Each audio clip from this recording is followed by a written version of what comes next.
大家好，而家係喺呢個去長洲嘅路上。咁今日就會拍呢個關於長洲嘅半日遊啦。咁其實我已經安排咗一啲嘅 list， 係啦。咁我哋去到再見啦。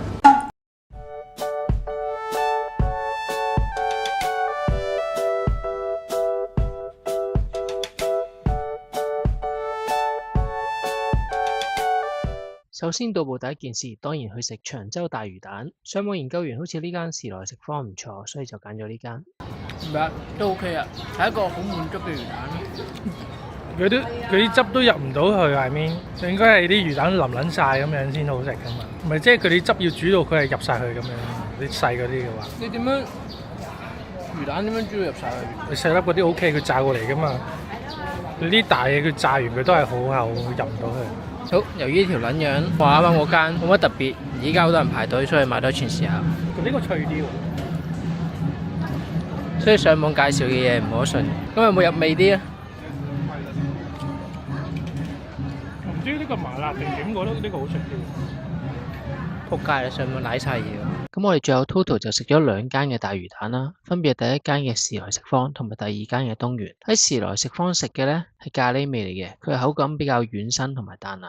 而喺東源我哋食嘅呢就係麻辣，所以食起嚟就比較野味啦。魚蛋係爽口同埋脆身嘅。其實我個人覺得2間都好食嘅，各有特色咯。咁到時候睇翻大家中意脆身爽口啲嘅魚蛋啦，定係中意腍身少少嘅魚蛋啦。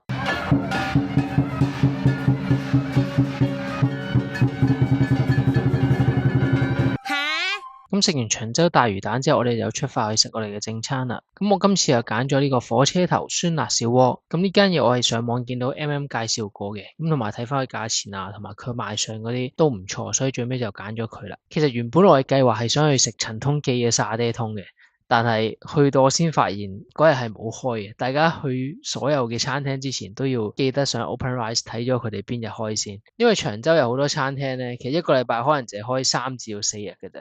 跟住後面 cafe 你都會見到都係有一間冇開到，所以大家去之前要記得睇咗邊間餐廳係有開嘅先去。啱食咗2個米線，一個就茄湯，一個就沙爹，2個都好食嘅。但係點樣講食評好啊？個番茄湯咧就好有番茄味，佢好茄嘅。個番茄湯就好茄嘅，但係你話有咩非常之唔一樣，我又覺得差唔多啦。個沙爹湯係好食嘅。個沙爹湯咧係好食過個番茄湯嘅，因為佢有落花生醬會濃厚啲啦，鹹啲咁樣咯。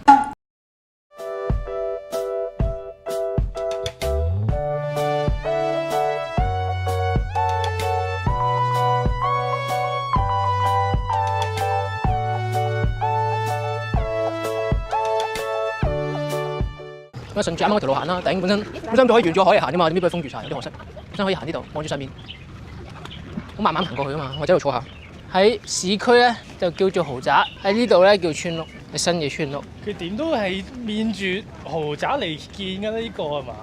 咁撚多窗喎，咁撚多窗代表佢冇錢買石屎啫。真正有錢嘅係落地玻璃嚟㗎嘛，佢分咗2個玻璃。都係佢分咗2個玻璃。唔係佢抗風啊，應該。我求其老作嘅啫，算啦。咁我哋一行到嚟呢個西灣呢度，行到過嚟呢度，上網啲人話要1個鐘，其實使鬼咩？20分鐘，係咪20分鐘啊？2點到開始行，20分鐘都到啦。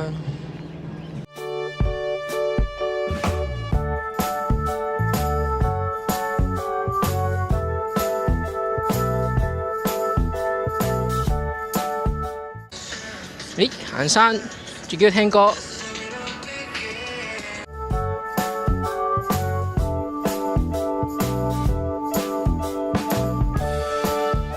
好，大家要注意啊！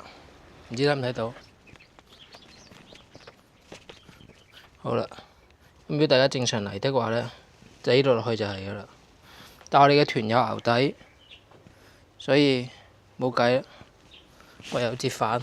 屌你老母個 vlog 變咗獵奇 vlog 嘅點解？獵奇 vlog 會死噶，部相機會死噶，唔好會死。哇！我個張簿仔凍100倍喎。哇！認真呢，個海岸打卡位此山是我開，此路是我栽。喺上面落嚟，幾正喎！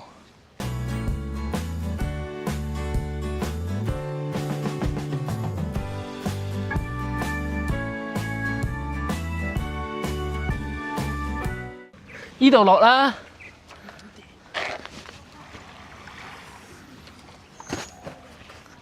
哎呀！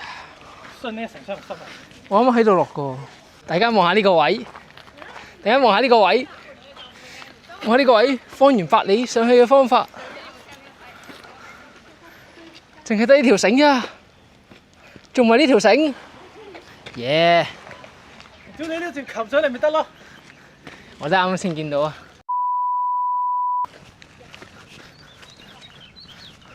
超危險喎！係咯，個擒上嚟好好多。係咯，唔係啊，但係嗰度行可能會撲街㗎。不要瞎掰好嗎？又執翻條命啦！大家唔好行錯路啊！依家行錯路咧，就好似我哋咁噶啦。呢條路睇唔到就賴咗嘢啦。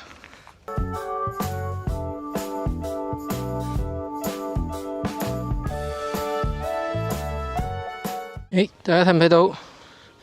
呢度有條路嘅，咁呢條路咧就其實係呢條路嚟嘅。咁如果大家想行捷徑咧，就順住呢條路行。咁如果唔行捷徑嘅話咧，我哋就要跟住呢度繼續行落去啦。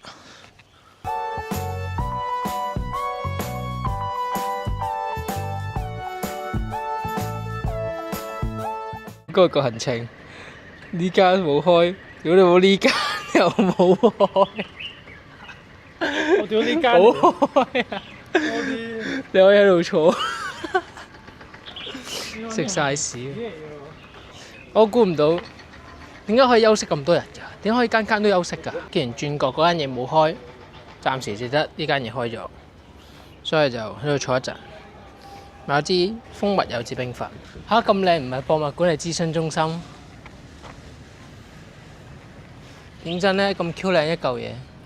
咁我哋行完呢個蒲魚灣之後咧，就翻去長洲中心啲嘅位置啦，跟住去埋睇呢個海灘，同埋睇呢個嘅北帝廟。咁喺途中我哋經過見到一間 cafe 啦，行完有啲少少肚餓啦，咁同埋想個地方坐低飲下嘢，咁就去咗呢間叫做閒寮。咁我就叫咗 long bed 同埋炸魷魚圈啦，佢叫咗特濃朱古力同埋呢個焦糖泡芙蛋糕啊。咁佢嗰個咧就瀨晒嘢嘅，佢叫嗰個咧就特濃朱古力加焦糖泡芙啦。咁大家睇個名都知道係甜上加甜啦。咁佢係以為呢個特濃朱古力咧係苦嘅，咁暫時我未飲過啦。咁我覺得甜嘅特濃朱古力咧係合理嘅，但係佢嗰杯特濃朱古力咧，維他朱古力奶加牛奶差唔多係感覺咯，所以呢個係唔好飲嘅。跟住個焦糖蛋糕我覺得好食嘅，咁 long bed 就正正常常啦，普通黑咖啡。咁炸魷魚圈我就都係正正常常啦，不過我就嫌佢油咗少少咯。咁本身片前面有一間角落位嗰間，我係本身諗住食嗰間㗎嘛。咁如果大家嚟到嘅時候，我個人覺得嗰一間嘅景會好少少嘅，再嚟其次先係再揀呢間咯。因為其實我行完即係都叫行咗大半個長洲啦，暫時見就得呢兩間個裝修比較好睇少少。咁大家如果去嘅時候，張保仔洞入口嗰一間有開咧，就去咗嗰間先，應該嗰間比較好啲嘅。嗰間冇開嘅話咧，想揾間靚少少嘅咧，就可以嚟呢間坐啦。因為呢邊個環境我覺得都 OK 嘅，同埋冷氣啊嗰啲都足。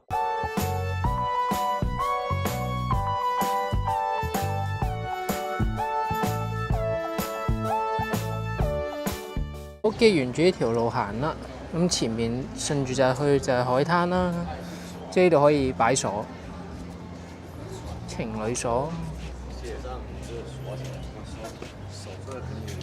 跟住去嘅呢間鋪頭咧，係位於去沙灘，亦都即係嗰堆鎖嘅嗰條路嘅前面一間鋪頭嚟嘅。咁呢間鋪我入到去見佢主要都係買一啲香港 local 少少嘅產品咯，即係大家可以喺片裏面見到一啲嘅本地少少嘅客製化嘅磁石啊，有啲新界九龍嘅磁石啊，同埋一啲香港特色少少嘅嘢咯。咁睇嘅過程其實幾心動嘅，同埋個價即係都唔算話特別貴咯。咁你正正常常，當你去日本啊，咁你買粒咁嘅磁石都要呢個價啦。咁40幾蚊我覺得合理嘅，只不過個心態未去到去日本咁輕鬆，所以最尾都冇買到。大家如果去的話，行過可以睇睇，真係幾得意啊！裏面啲嘢。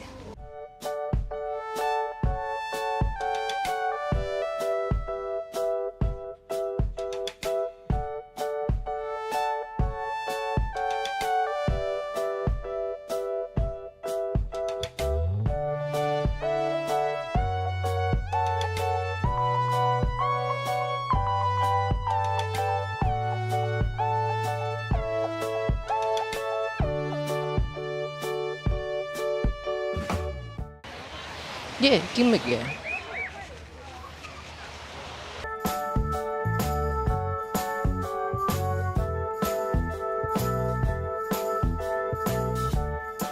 好，咁最尾我哋就去到最後嘅行程北帝廟啦。咁我見佢道門好似冇開到，同埋已經6點幾啦。咁我哋都唔打算入去啦。咁就望一望，咁就決定走啦。喂，嗰邊好似有隻狗喺張凳度。有冇過去攻擊佢啊？好，咁今日條片就去到咁多。咁如果大家鍾意睇更加多嘅搬日遊系列，就歡迎訂閱咯。咁我哋下條片再見啦，拜拜。